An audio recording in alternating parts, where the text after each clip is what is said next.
Hi guys, today I'm going to be showing you how to make these Brookie cookies. A very delicious recipe, a little bit more time consuming because we have to make two different batters, but overall worth it in the end. So before we get started, make sure you guys give this video a thumbs up and please subscribe to my channel. We're almost at 3,000 subscribers, so if you guys can help me get there, I would really appreciate it. Okay, so now let's get into the recipe. Okay, we're going to start by making the brownie batter first. In a small saucepan, you're going to go ahead and melt your butter. And then after that's all melted, you want to add your semi-sweet chocolate chips.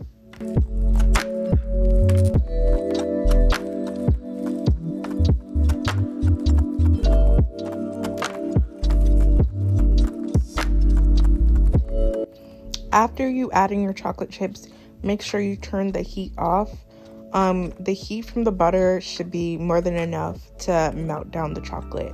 You just want to consistently stir this and take it off the heat until all the chocolate is melted together with the butter.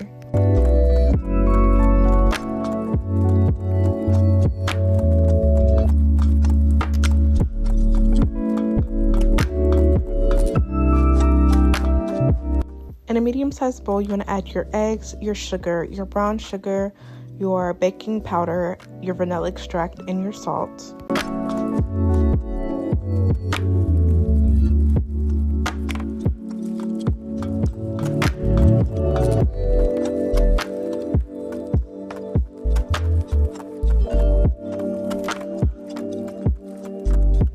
Now using a mixer, you want to go ahead and mix this for around 5 minutes.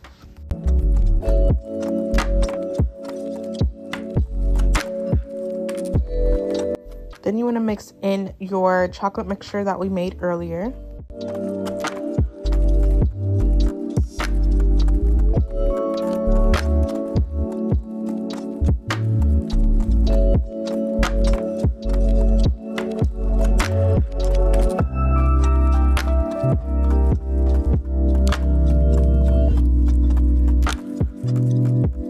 In a small bowl, you want to mix together your flour and your unsweetened cocoa powder.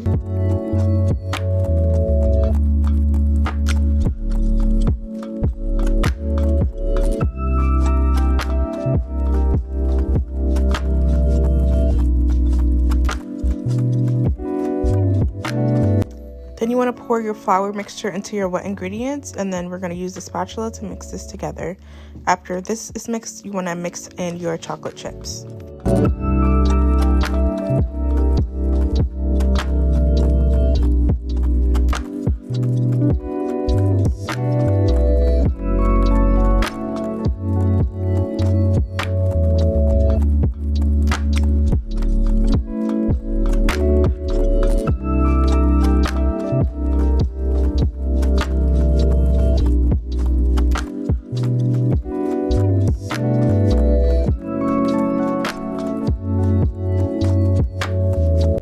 Now that your brownie batter is done, we're going to cover this and put this in the fridge while we work on the cookie dough.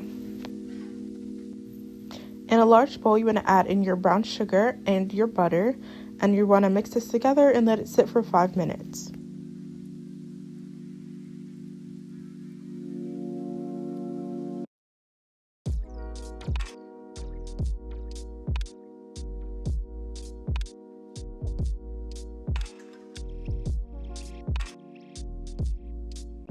After your butter and sugar has set for 5 minutes, you want to add in your eggs and your vanilla extract.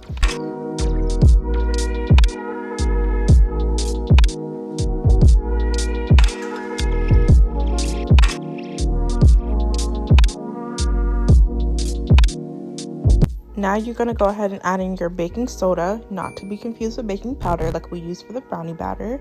And then you're going to put in your flour and mix.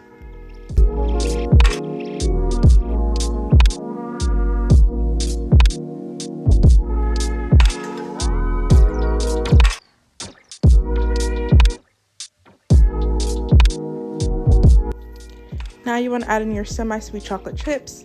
The recipe calls for 10 ounces, but I just used the whole 12-ounce bag because why not? Once your cookie dough is complete, you want to put this in the fridge to sit for 30 minutes and then we can start assembly.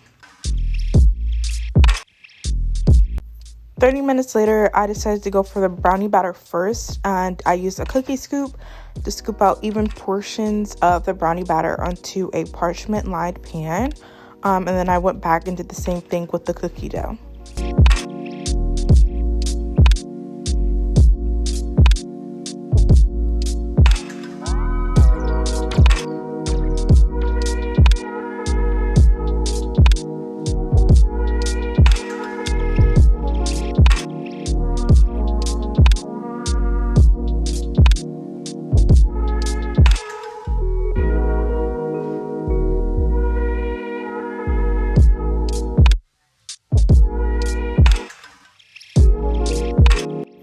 And so now I am trying to form it together. The cookie dough was kind of crumbling.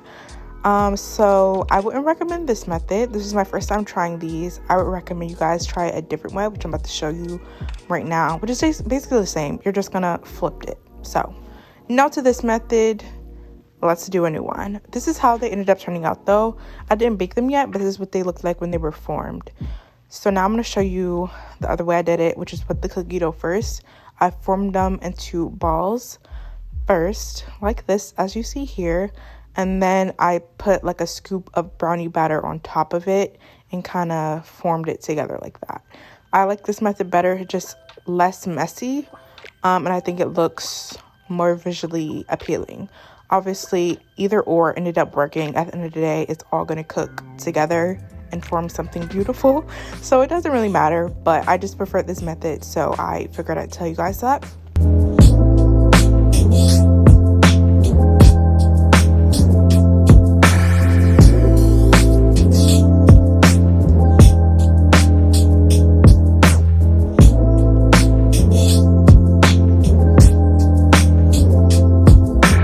Now we're going to put this in the oven at 350 for 10 to 12 minutes.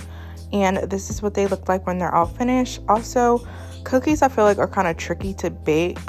They might look a little underdone as you take them out the oven, but 12 minutes was kind of perfect for me. I did cook those batch a little bit longer, like maybe 3 minutes longer, but the 12 minutes was the perfect amount of time in my opinion. You'll kind of know when it's ready if the edges are kind of like crispy to the touch. The middle might seem a little bit like gooey still, but they will cook as they cool. And this is what they look like on the inside. They were so a little warm at this point, the perfect time to eat them in my opinion. But that brings us to the end of this recipe. Very delicious. I definitely recommend you guys try this out for yourselves. If you do, let me know in the comments how you liked it. Make sure you guys give this video a thumbs up, subscribe to my channel, all of that. Make sure you check out the description if you plan on making these for the original recipe link and all of the measurements. So without further ado, I will see you guys next week with a new video. Bye guys.